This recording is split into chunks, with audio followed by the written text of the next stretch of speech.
Ahora, vayan conmigo, por favor, a Gálatas, a la carta a los Gálatas, que es la carta que hemos estado estudiando. La carta a los Gálatas en el capítulo 5. Gálatas, capítulo 5. Sigan con su vista, por favor. Hemos estado estudiando las últimas semanas el fruto del Espíritu y dice la palabra de Dios, escrito está en su palabra lo siguiente: mas el fruto del Espíritu es amor, gozo, paz, paciencia, benignidad, bondad, fidelidad, mansedumbre, dominio propio. Contra tales cosas no hay ley. Amén. Padre, en el nombre de nuestro Señor Jesucristo, estamos conscientes hoy, Señor, que aquellos que somos tuyos es porque tu Espíritu Santo nos trajo a vida. Abrió los ojos de nuestro entendimiento, abriste los oídos con tu palabra, pudimos escuchar las buenas nuevas de la salvación que es en Cristo para miserables pecadores, y que pudiéramos ver que tu gracia es suficiente y no por obras, para que nadie se gloríe, el que podamos presentarnos delante de ti como un Dios santo, santo, santo, que eres lento para la ira y grande en misericordia y en bondad. En el nombre de Cristo Jesús, ahora, Señor, ayúdanos a entender, a conocer y a obedecer, y poder tener realmente la paciencia que quieres que tu pueblo pueda mostrar, de la misma manera que tú has tenido paciencia para con nosotros. Te pedimos esto en el nombre de Cristo Jesús y te damos gracias. Amén y amén. Pueden sentarse, por favor.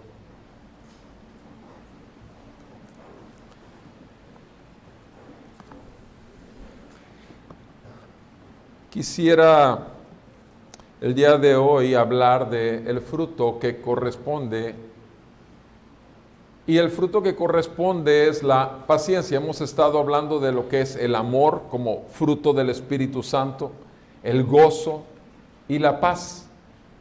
Esta triada de fruto del Espíritu Santo, esta triada son virtudes internas.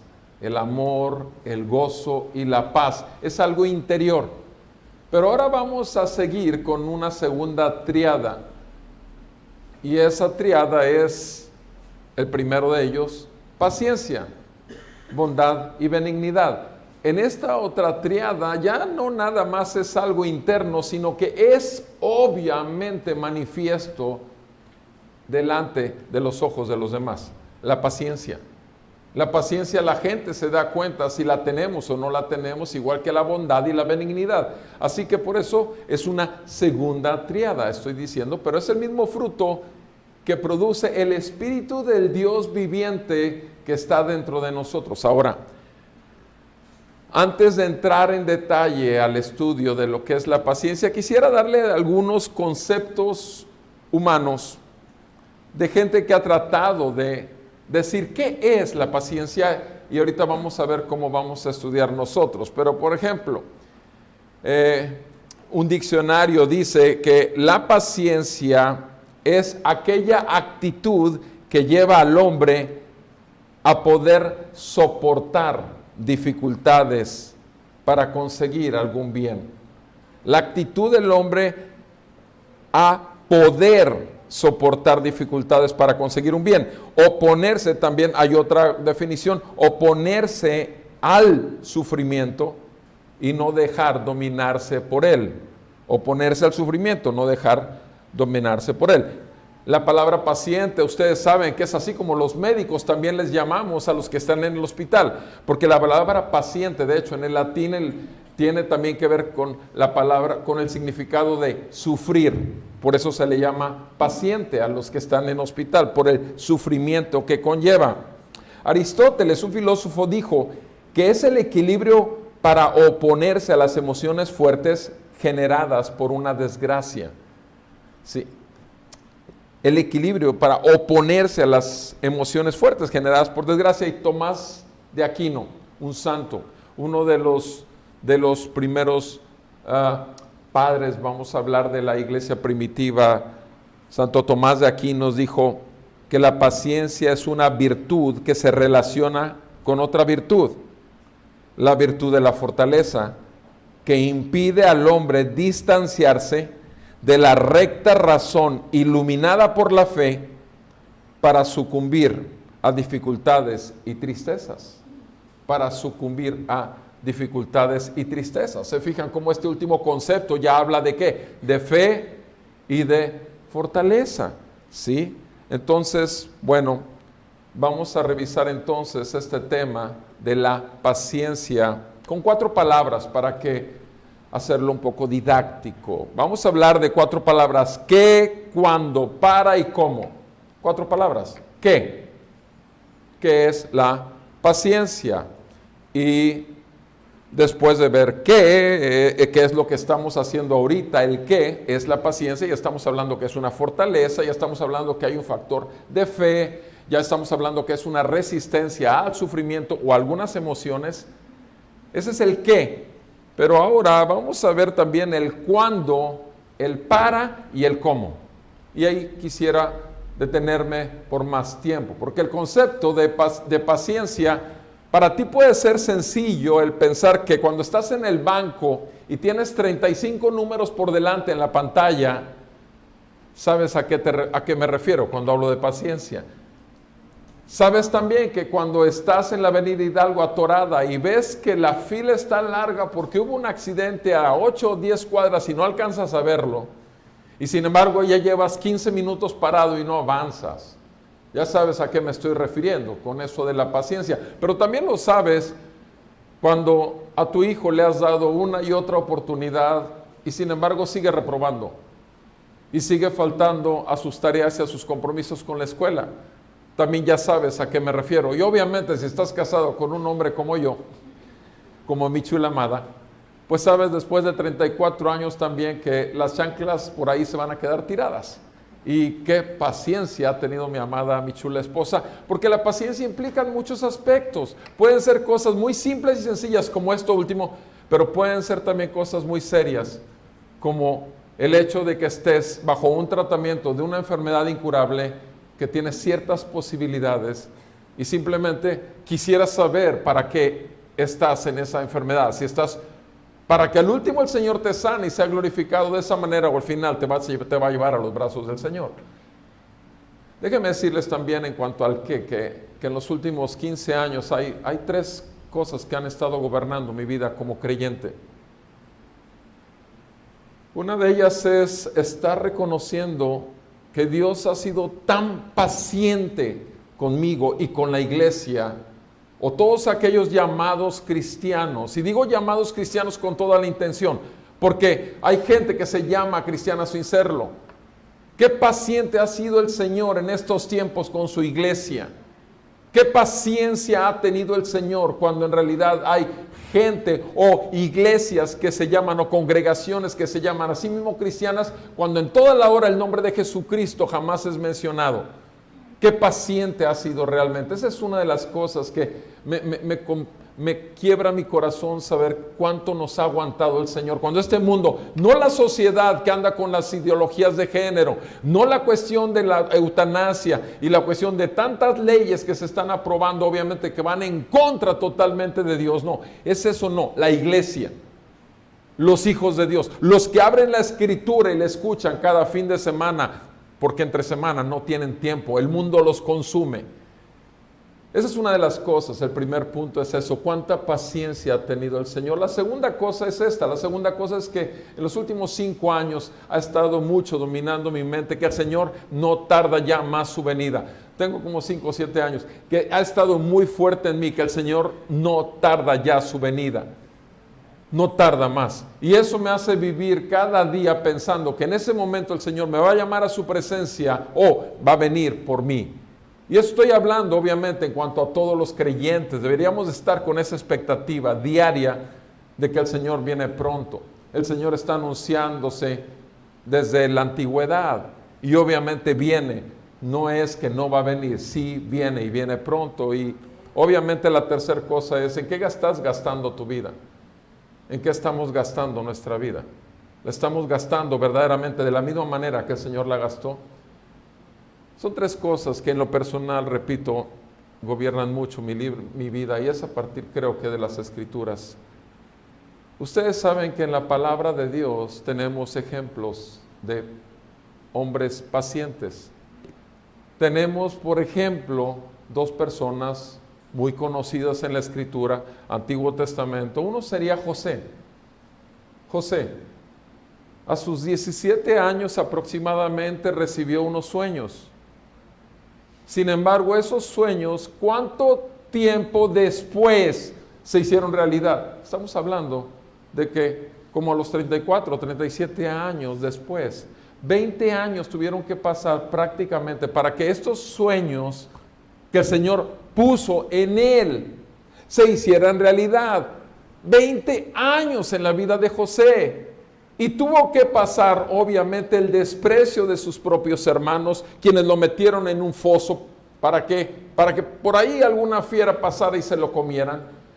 Lo vendieron a negociantes de personas y de esclavos. Lo vendieron como esclavo. Fue puesto en Egipto y fue hecho un sirviente de casa. Fue acusado injustamente de que quería violar a la mujer de la casa.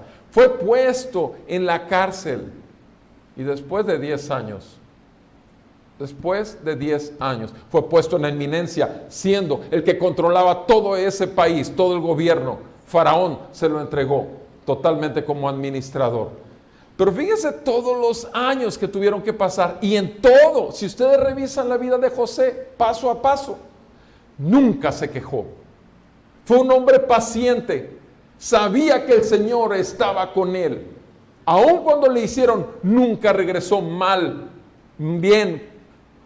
con mal, sino bien al mal que había recibido. Y eso lo vimos obviamente en el último capítulo. Todo empieza en Génesis 37 y termina en el capítulo 50. Y es bueno que revises en tus tiempos libres la vida de José, porque creo que te puede ayudar en este aspecto de la paciencia. Pero también tenemos los 42 capítulos de otro libro. ¿El libro de quién? De Job. Job, en un solo día, siendo el hombre más rico de toda la tierra, siempre el hombre más justo, más bueno, le has quitado todas sus riquezas materiales y le son asesinados 10 hijos. Son muertos 10 hijos al momento, todos sus hijos mueren. Y Job se postra delante del Señor para adorar. Y él dice delante de Dios: el Señor dio, el Señor quitó. Sea bendito el nombre del Señor. Y después de los 42 capítulos te das cuenta que le fueron vueltos los números y tuvo el doble de posesiones y el doble de los hijos. Tuvo los hijos otra vez. El Señor es el Señor de la vida de Job, es el Señor de la vida de José. Y te digo una cosa, aun cuando no lo quieras reconocer, es el Señor de tu vida. No importa que no conozcas una sola página de la Biblia, Dios sigue siendo Dios. Él está en su trono y gobierna el cielo y la tierra. No hay una hoja de un árbol que no se mueva si no es por Él. Y estos dos ejemplos de paciencia, obviamente estoy hablando de paciencia extrema, pero ¿qué ejemplo más grande de paciencia de lo que mencioné al principio? ¿Cómo es posible que el Señor el día de hoy siga siendo paciente con nosotros, los que somos suyos? ¿Cómo nos comportamos realmente? Estamos viviendo nuestro cristianismo y el nombre que está sobre nosotros, que es Cristo Jesús. Somos cristianos. ¿Estamos viviendo conforme al nombre y a la dignidad de la vocación a la que hemos sido llamados? ¿O estamos ridiculizándola realmente? ¿Saben? Nuestro Señor Jesús, a los 30 años de vida terrenal, a los 30 años inició su ministerio.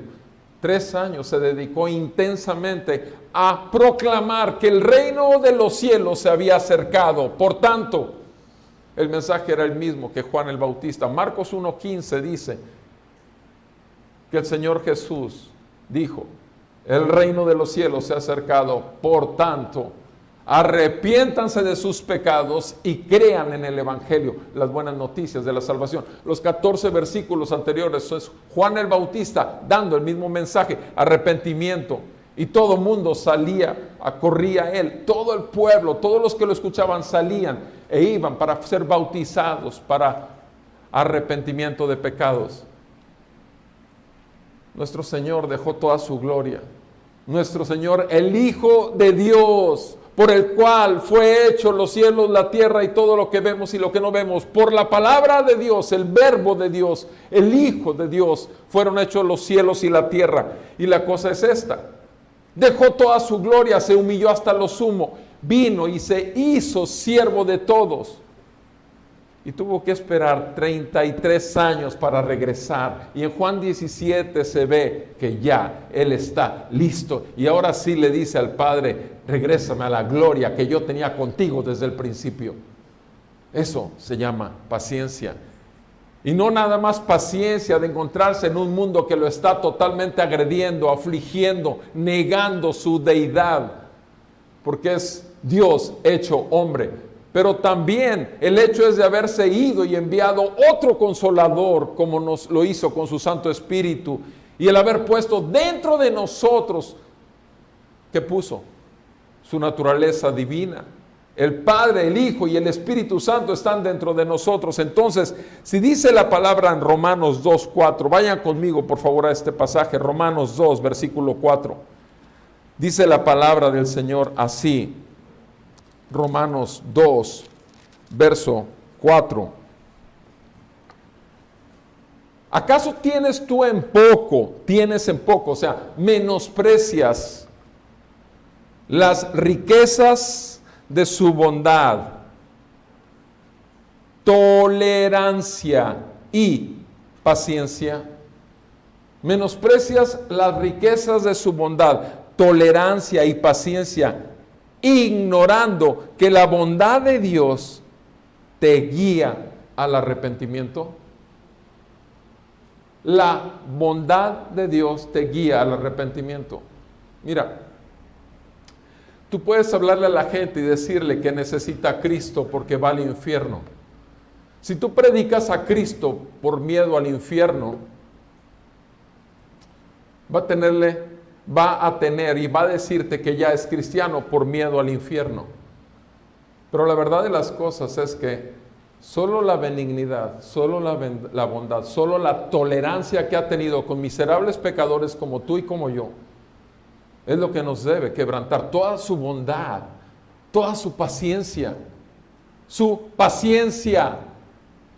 tolerancia, es la que verdaderamente, ver por medio del Espíritu y su palabra, que el Hijo de Dios fue puesto en aquella cruz cuando a ti y a nosotros nos tocaba recibir el castigo de nuestra culpa, y fue puesto sobre Él. Eso es lo que nos trae arrepentimiento y a fe en que las buenas noticias son verdaderas. ¿Por qué? Porque Jesucristo resucitó de los muertos y mostró que es el dador de la vida. Pero es su paciencia. Ahora, si Dios tiene paciencia y su paciencia para con nosotros, 1 Timoteo 1, en lo que dice la palabra, 1 Timoteo 1, verso 15, dice la palabra del Señor. 1 Timoteo, dice el Señor 1, verso 15 y verso 16. Palabra fiel y digna de ser aceptada por todos. Palabra fiel y digna de ser aceptada por todos. Cristo Jesús vino al mundo para salvar a los pecadores, dice Pablo, entre los cuales yo soy el primero. Yo soy el primero. Y Pablo murió, así que me toca a mí ser ahora el primero, pecador. Sin embargo, dice en el versículo 16, por esto hallé misericordia, para que en mí, como el primero, Jesucristo demostrara toda toda su paciencia. Como un ejemplo para los que habrían de creer en Él para vida eterna. Como un ejemplo. Perdón. Ahora, vean estos dos pasajes que acabo de decirles. Dios es paciente. Ahora, si Dios es paciente para nosotros, los que somos suyos, si su divinidad ha sido puesta dentro de nosotros por su Espíritu Santo, porque por medio de su Espíritu Santo haciendo de este cuerpo de carne un templo santo, porque somos templos del Espíritu Santo. El Espíritu Santo, el Padre, Hijo y Espíritu Santo viven dentro de nosotros por el Espíritu de Dios. ¿Qué es? Si Él es paciente desde fuera en Cristo, ¿qué es lo que entonces debería de haber en nosotros por consecuencia de que Él habite dentro de nosotros? ¿Qué? Paciencia. Paciencia. Entonces, ¿qué es la paciencia? Es todo lo que dijimos. Es esa capacidad, es esa virtud, es esa tolerancia. En inglés, el término de paciencia que se maneja en la Biblia es long suffering. Long suffering significa sufrimiento extremo o sufrimiento prolongado en inglés. Esa es la traducción. La palabra paciencia en inglés es sufrimiento prolongado. Fíjense nada más. Tiene más sentido en el inglés inclusive porque te lo está diciendo. Sufre prolongadamente. O sea, aguanta, en pocas palabras, traducción mexicana, aguanta, soporta. Eso significa paciencia. Eso es paciencia, para que quede de kinder, término de kinder. Aguanta, soporta. ¿Por qué? Porque Cristo está soportándote también a ti. Ya vimos el qué. Ahora me gustaría que veamos el cuándo. ¿Cuándo debería haber paciencia en los hijos de Dios? ¿Cuándo? Bueno, Santiago 1, versículo del 1 al 4, dice la palabra del Señor. Santiago 1, verso del 1 al 4. Tengan por sumo gozo cuando ustedes se encuentren en diversas pruebas, sabiendo que la prueba de su fe produce paciencia. Y tenga la paciencia su obra perfecta. Amados, ¿cuándo debemos de tener paciencia? ¿Cuándo se debe ver esa paciencia sobrenatural? Totalmente sobrenatural, en los momentos de prueba. En los momentos de prueba. Pero aparte, Santiago te la pone más difícil todavía. Te dice que la prueba debe ser no solamente soportada, sino además sobrellevada ¿con qué? Con sumo gozo. Cuando hablamos de gozo ya tratamos a fondo esto. Con sumo gozo. ¿Por qué? Porque sabemos que nuestro Padre tiene cuidado de nosotros. Sabemos que en el gobierno soberano de nuestro Padre Celestial, Él ordena a nuestras vidas algunas situaciones o Él permite otras, y en todas es bueno para con nosotros, sus hijos. ¿Sí? Entonces, ¿cuándo? En la prueba de nuestra fe, Él produce paciencia. Y esa paciencia que hace, nos perfecciona. Eso es lo que vemos. Segundo aspecto, en toda aflicción de la carne, cualquiera que sea la aflicción de la carne.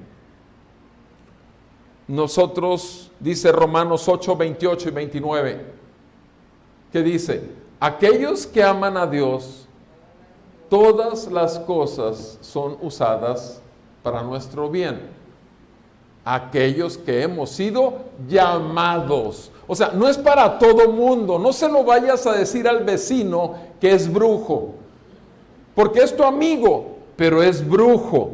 Y la cuestión es que tú le dices, es que Dios quiere todas las cosas para bien. No, esto es aquellos que son llamados. ¿Pero para qué son llamados? Dice el versículo siguiente. ¿Para qué? Para que crezcamos, para que seamos formados a la imagen del Hijo, para que Cristo sea formado en nosotros. Para eso, para los llamados, a que Cristo sea formado en nosotros y así sea Él que el primogénito de muchos hermanos. Es para eso. O sea, no nada más es la prueba, sino la aflicción de la carne. Aflicción de la carne, ¿por qué? Porque nos obliga a ¿qué? A menguar a nosotros mismos. A menguar a nosotros mismos. Dice el Salmo 40, vean conmigo la palabra, en el Salmo 40, versículo 1 y 4. Salmo 40, verso 1 y 4. En el 1 dice: al Señor esperé pacientemente y Él se inclinó a mí. Él oyó mi clamor.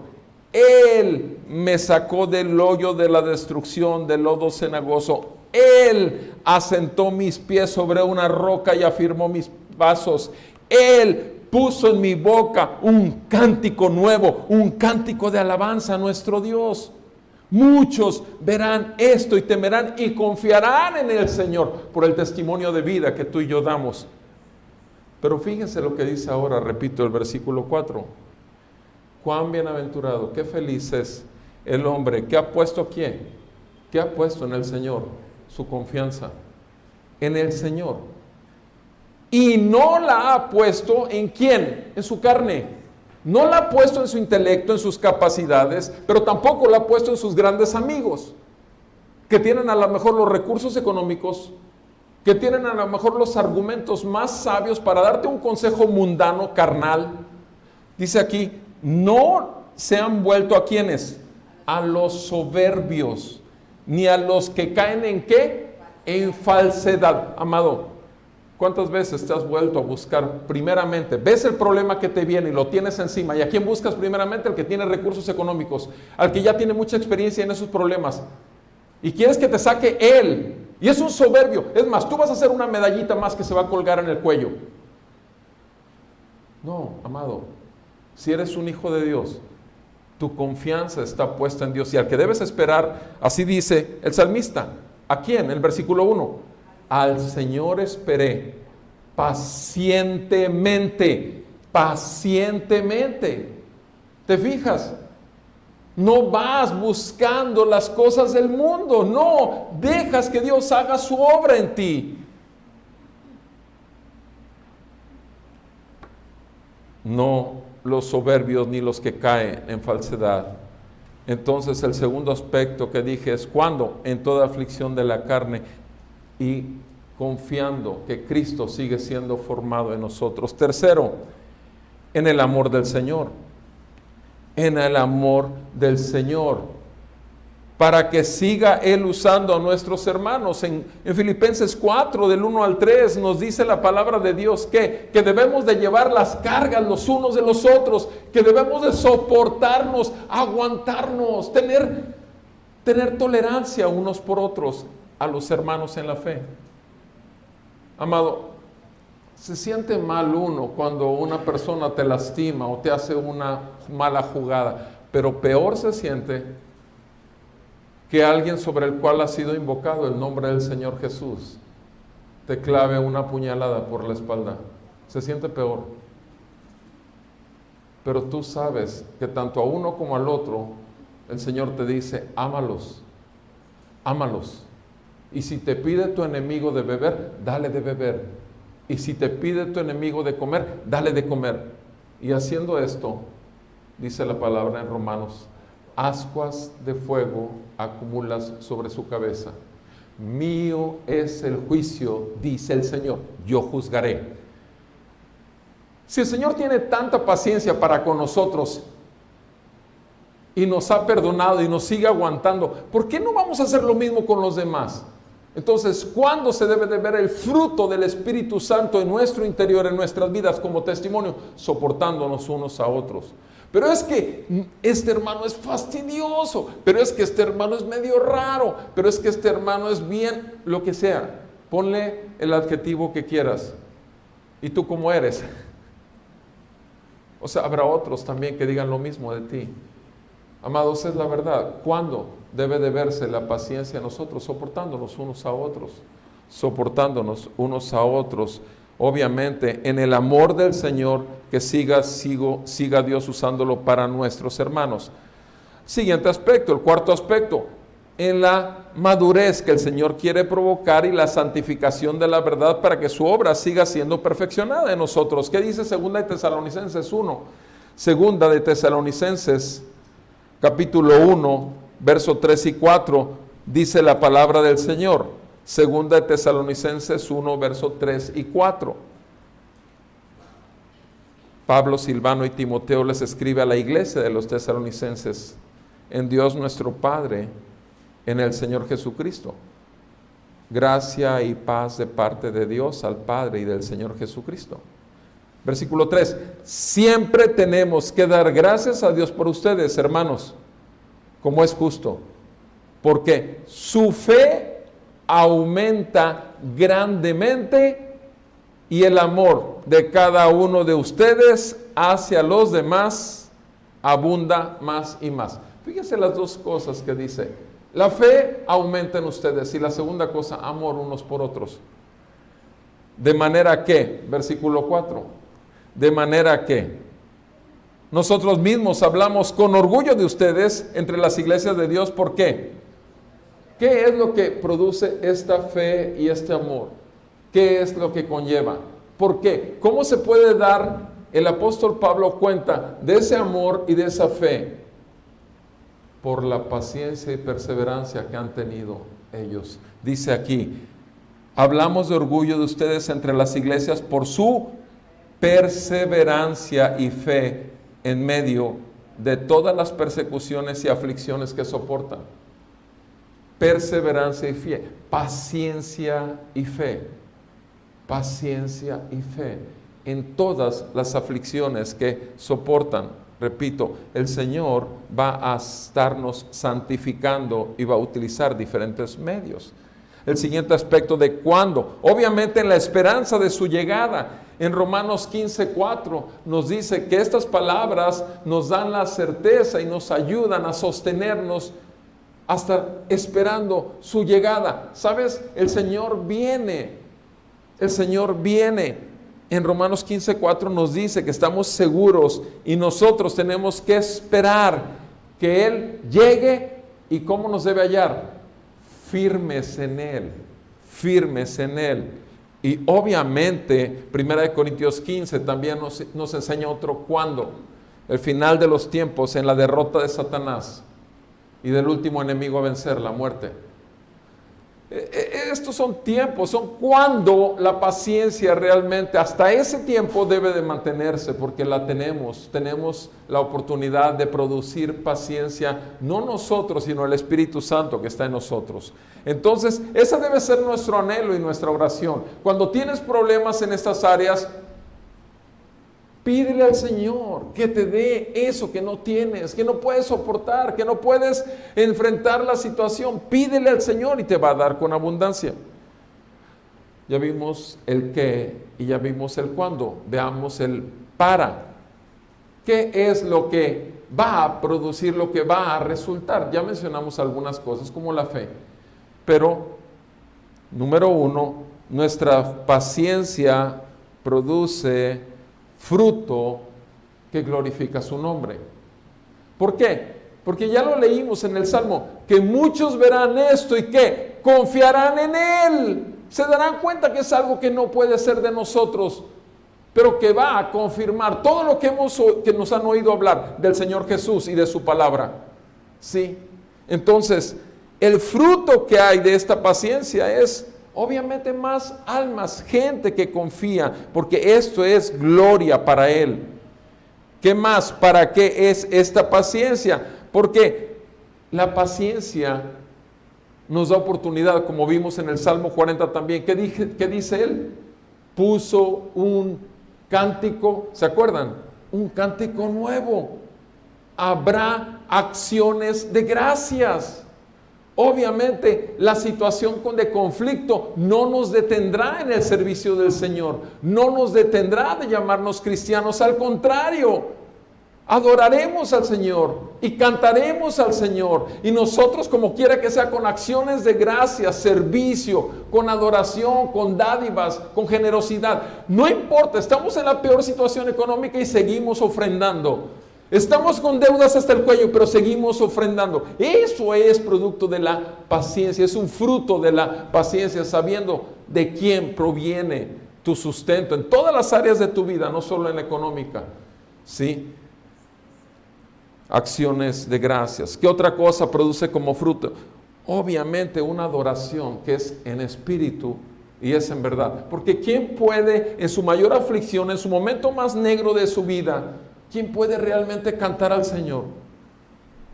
Alguien en donde su corazón realmente se derrama delante de Él en espíritu y solamente fundamentado en una verdad. Mi Padre tiene cuidado de mí. Él es lento para la ira y es grande en misericordia y verdad. Sí, fruto de labios que confiesen su nombre. ¿Qué otro fruto hay también? Obviamente, ¿qué pasa cuando pasamos la aflicción? Cuando termina ese tiempo. ¿Cómo queda? ¿Cómo estamos para empezar? ¿Cómo nos volvemos durante el tiempo de la prueba? Fuertes. Nuestra fortaleza está en el Señor, fuertes, porque tomamos de su poder que se perfecciona en nuestra debilidad. El trono de la gracia está ahí. 2 Corintios 12:9. ¿Qué le dijo? Pablo ya no aguantaba el aguijón en su carne, ese mensajero de Satanás, y se lo pidió a Jesús, por favor, quítamelo. No le quitó la aflicción, pero a cambio de eso le dio ¿qué? Poder, fuerza. Bástate mi gracia, porque mi poder se perfecciona en tu debilidad. Entonces, ¿cuál es un fruto de la paciencia, de estar soportando? Que nos volvemos más fuertes. ¿Qué sucede en un gimnasio? En un gimnasio como el que está aquí arriba, vienes y cargas peso. Primero no puedes más que con 5 kilos. Luego te das cuenta al mes que estás cargando 10 kilos. Y de repente en un año estás cargando 80 kilos, cuando nunca te imaginaste que pudieras soportar mayor peso. ¿Por qué? Porque ya pasaste tiempos de prueba y te fortaleciste en el Señor. Y ahora puedes soportar situaciones mayores. Eso es fruto de la paciencia, de pruebas anteriores, de situaciones anteriores. Y por supuesto, ¿qué otro fruto tenemos de la paciencia? ¿Qué otro fruto? Acuérdense, si es un fruto, el fruto que contiene en su interior semillas, y las semillas tienen que caer. ¿Y qué van a producir? Otra vez fruto del mismo tipo, ¿sí o no? Entonces, algo que obviamente tenemos como resultado: mayor esperanza. Nosotros anhelamos y esperamos que un día, como dice Apocalipsis 21, allá, para empezar, no habrá pecado con el que luche yo. No lucharé contra mi carne, para nada. Mis deseos pecaminosos, ¡pum!, se acabarán totalmente. Bendito sea mi Señor y Salvador. Aquí en la tierra tengo que estarlos matando, haciéndolos morir por medio del Espíritu Santo y la palabra de Dios. Aún por medio de nuestros hermanos en la fe, que estamos para cuidarnos y protegernos y darnos un consejo de amor, que es confrontarnos con el pecado. Pero en el cielo no tendremos eso, no habrá pecado, no habrá dolor, no habrá enfermedad, no habrá lágrimas. Yo no entiendo cómo no puede haber lágrimas de gozo, porque yo muchas veces lloro nada más de saber de la misericordia que Dios tiene. Pero aquí dice que no habrá lágrimas, así que no habrá lágrimas. Pero sí habrá un gozo eterno y un cántico eterno al Cordero inmolado, que es el Rey y Señor de toda la tierra. Fruto de la paciencia. El qué, el cuándo y el para qué. Y ahora quisiera detenerme, ir con menos velocidad, hablando del cómo. O sea, ya les dije todo lo bueno de la paciencia. Ahora les voy a dar la palabra respecto al cómo lograr todo esto. Creo que esa es la parte medular. ¿Cómo? Pero ¿cómo le hago a todo lo que dijo? Porque para mí esto no es posible. Ok, está bien, no es posible para ti. Quiero que me acompañen a Colosenses 1. Y quiero que vean por favor conmigo el versículo 9. Colosenses 1. Ahora, obvio, aquí está la receta del médico. Cuando yo, como médico, les entrego a mis pacientes la receta, hay diferentes posibilidades. Una es que el paciente llegue, como en el caso de una señora, que en una ocasión llegó junto con su marido. Eran pacientes míos ellos. Sin embargo, en esa ocasión me llevaron a uno de sus pequeños. Yo veía desde que lo saludé que la señora traía, como decía mi abuelita, la trompa parada. O sea, andaba ya saben, todos saben eso, ¿verdad? De la trompa parada. Pero la cosa es que ella llegó con su marido, y su marido muy contento me saludó, y ella la saludé y le vi la cara, dije, estos vienen peleando, o sea, se nota que vienen. La trae atravesado a su marido. El detalle es que cuando llegan y me paso al niño, le digo, ¿quién está enfermo? Yo pensando que alguno de ellos dos. Me dice, no, mi chiquito, él fue el que habló cosa rara, porque siempre la mujer es la que habla. Mi niño empezó tal día y todo eso. No, pero espérame, tú no estás con ella, tú te la pasas en la calle trabajando, ella es la que sabe. Y entonces, sí, está enfermo. Sí, pero ¿cuándo empezó? Está enfermo, revíselo. Pero ya de la forma que me trató, cosa que no era normal, yo dije, aquí hay algo que no huele bien. Y total, ya checo, insisto en preguntas y demás, me doy cuenta que trae un problema intestinal crónico. A final de cuentas es una cosa muy simple que se llama yardiasis, un animalito que se llama yardia. Es un parásito. Y los análisis, me trae también análisis, la cuestión es que ya habían visto a su pediatra y a otro pediatra, y la cuestión es que los análisis salían negativos. Ahora, esa es una cosa que les puedo decir. El intestino tiene metros, inclusive en un bebé.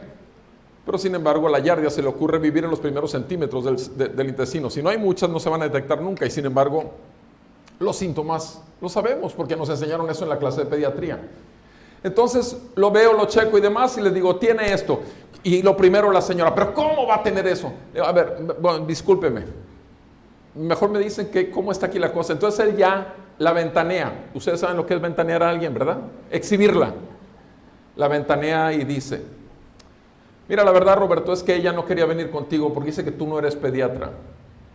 O sea, ella quería ir con el último pediatra de la última moda que tienen todas sus amigas acá de la alta y demás. Ya me hemos visto con dos y le dije, no, vamos con Roberto.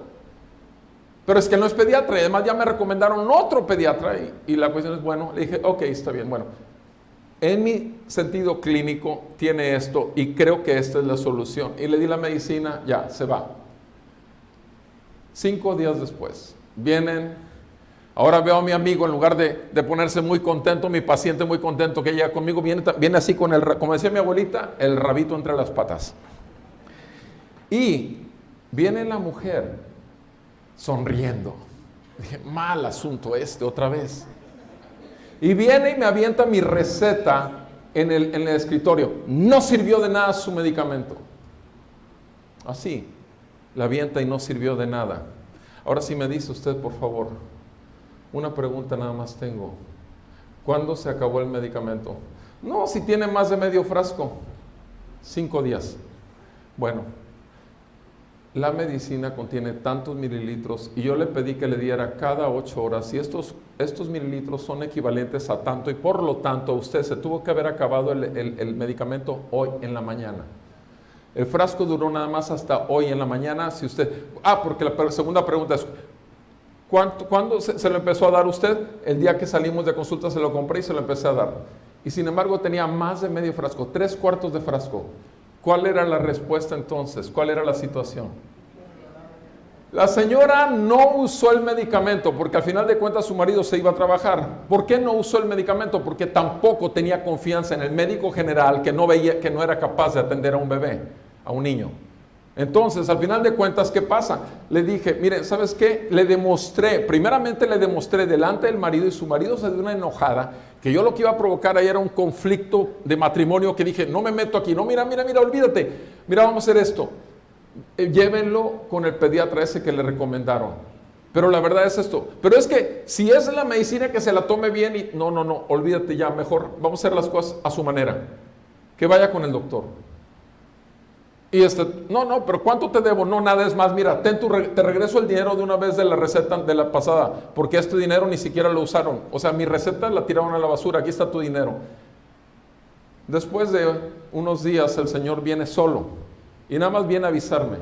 Fuimos con el pediatra le recetó el mismo medicamento en la misma dosis y el niño se curó. No le cambió de medicamento. De hecho, al otro médico no le dijeron que un mediquillo general le había dado un medicamento, no. Pero cuando salió y cuando fueron a la farmacia y le dan el mismo, dice, no, pero es que ese no es, ese ya lo tengo, como las estampitas. ¿Saben? Ok, esta es la verdad del Señor, que echa abajo todas tus mentiras y todos los argumentos que tienes para seguir mintiendo, para seguir viviendo en pecado. O sea, ¿cómo te dices cristiano y sigues mintiendo? ¿Cómo te dices cristiano y estás pecando contra Dios? Si tienes el Espíritu Santo dentro de ti, el Espíritu es santo, santo, santo. ¿Y cómo te puedes entonces hacer tan ligereza, con tal ligereza llamarte cristiano? ¿Cómo puedes cargar la Biblia y abrir la Biblia y decir que le pides a Dios cuando en realidad estás ofendiendo el nombre del santo Dios sobre tu vida llamado Jesucristo? O sea, ¿no te das cuenta?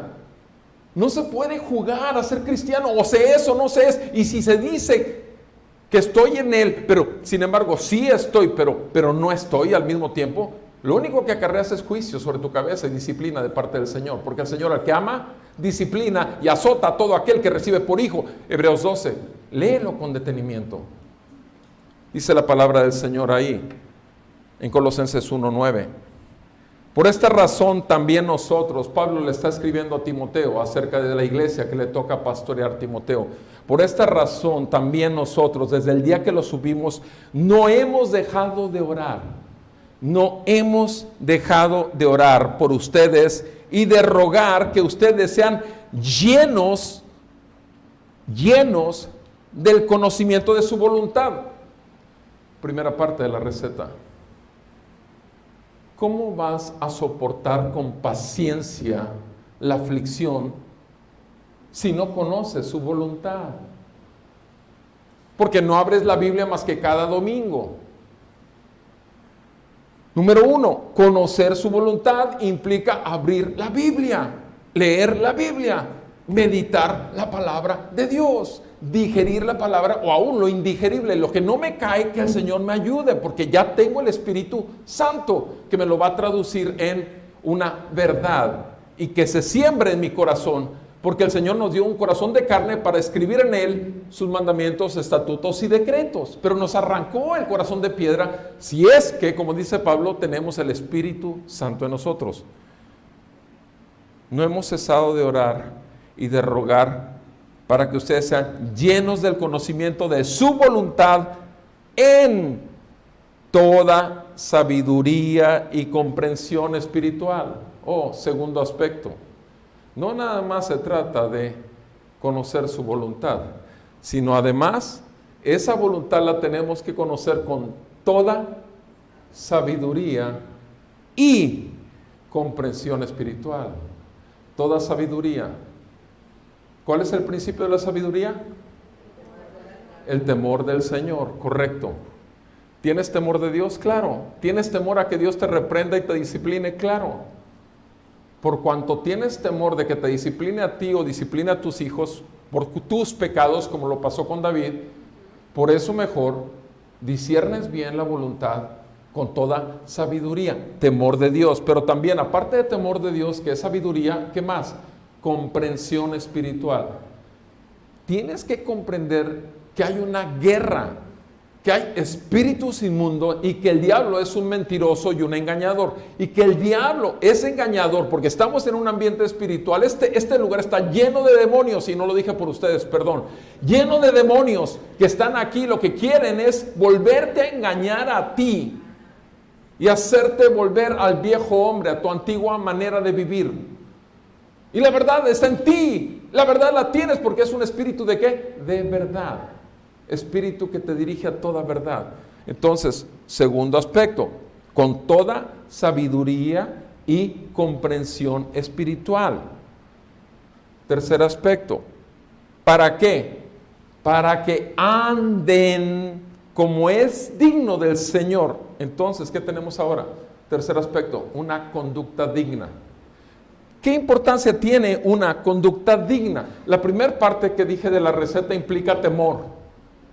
Esta segunda parte, conducta digna del Señor, implica santidad. Conducta digna de llamarte cristiano. Conducta para que ustedes anden como es digno de ¿qué? Del Señor. O sea, en la circunstancia más adversa que tengas, Él es tu Señor. Él está gobernando la situación. Tú no puedes con ella, pero Él sí. Él es tu Señor. Entonces, estamos hablando de ¿qué? Una conducta que corresponde a esto implica santidad. Agradándole en todo. Ahora, esa conducta digna tiene 3 aspectos que vamos a leer ahí. 3 aspectos de esa conducta digna. Número 1, agradándole en todo. Número 2, dando fruto en toda buena obra. Y número 3, creciendo en el conocimiento de Dios.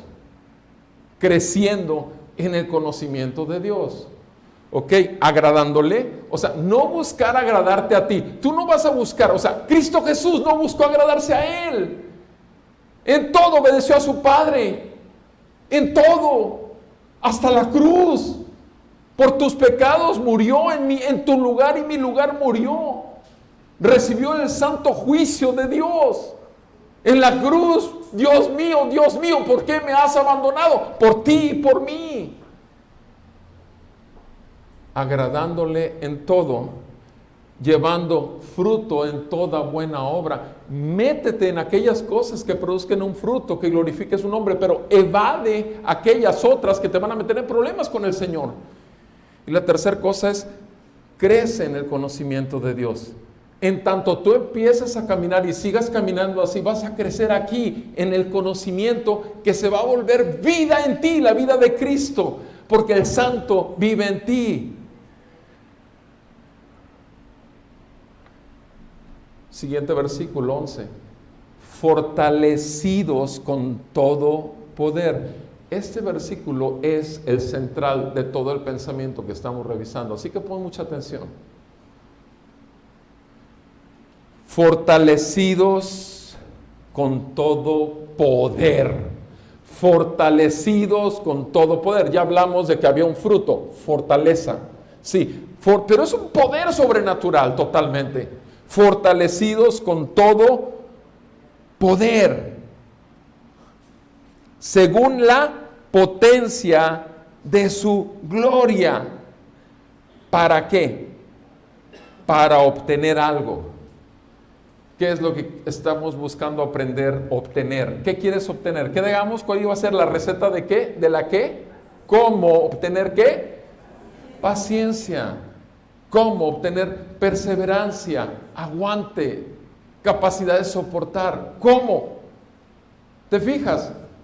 O sea, es la fortaleza que te da su poder según la potencia. Otra vez, poder de qué?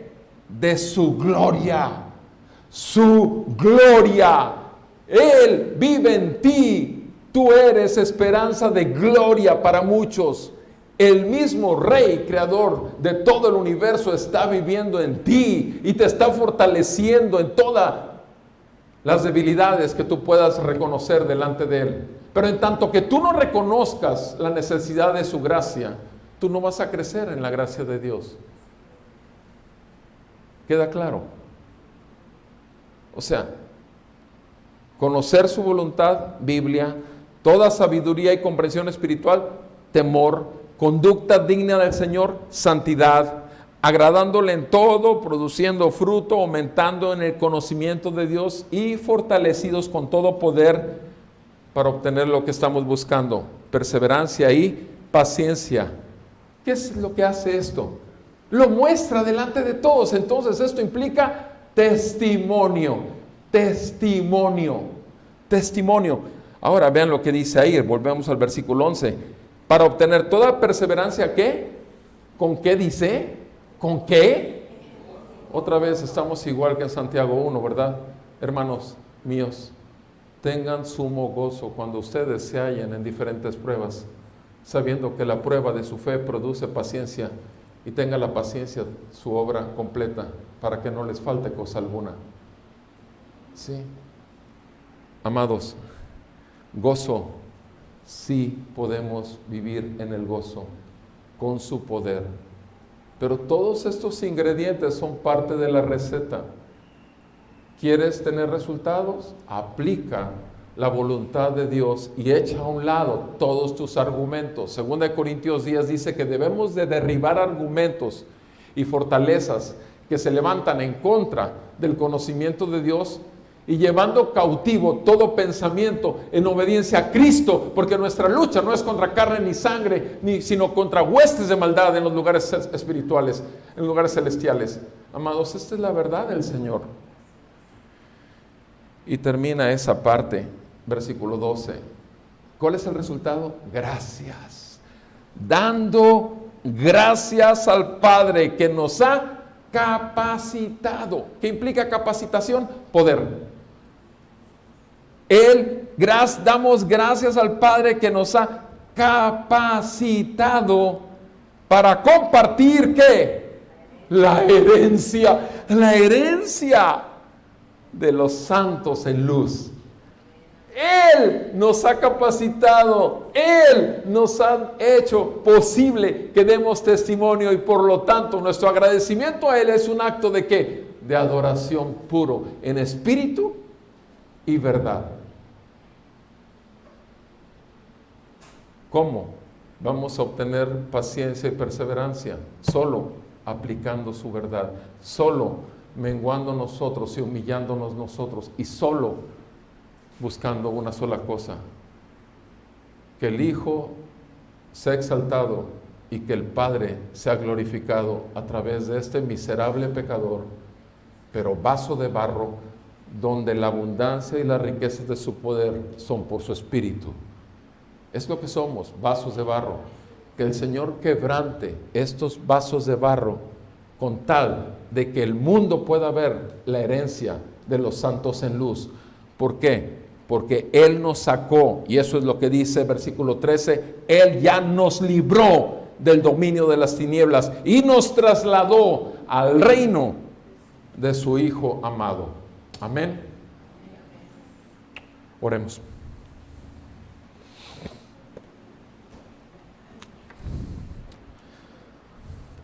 Amado Padre, tú eres digno de nuestra alabanza y adoración. Amado Padre, eres el único, eres el todopoderoso.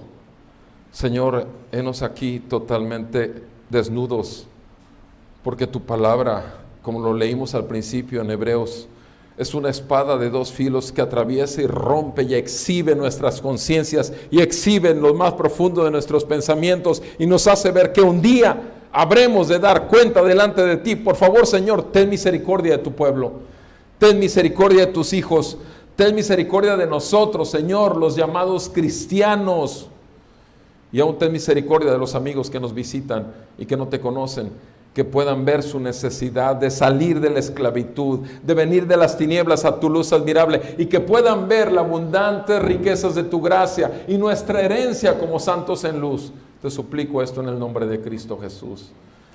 Amado hermano, respóndele al Señor. Hay tres maneras que puedes responderle. Número uno, tal vez agradeciéndole que en medio de esta situación que tienes, tú tienes limpia conciencia y estás dirigido por el Espíritu Santo. Y por lo tanto alabas a Dios que aun cuando no has salido, sabes y esperas que esto dé testimonio de que eres un hijo de luz. Segunda, puede ser que seas un hijo de Dios, sin embargo has estado desviando tu camino y sin embargo quieres salir de la prueba. Si estás en ese punto, mi amado, confiesa tu pecado delante del Señor y dile que Él sea el que enderece tus veredas y que siga en el proceso de la prueba santificándote más. Y tercero, si eres una persona que no conoce a Jesucristo, nadie te puede amar más que aquel que entregó su vida en una cruz para pagar por ti, porque encima de ti está la ira y el juicio venidero, porque Dios es santo y tú y yo somos pecadores. La diferencia está en que mis pecados ya fueron juzgados en Cristo. Tú necesitas confesar a Cristo tus pecados y creer en el Hijo de Dios para arrepentimiento y fe. Creer que Él resucitó de los muertos y creer que Él puede darte una nueva vida aquí en la tierra y en la venidera. Toma un tiempo con el Señor, por favor.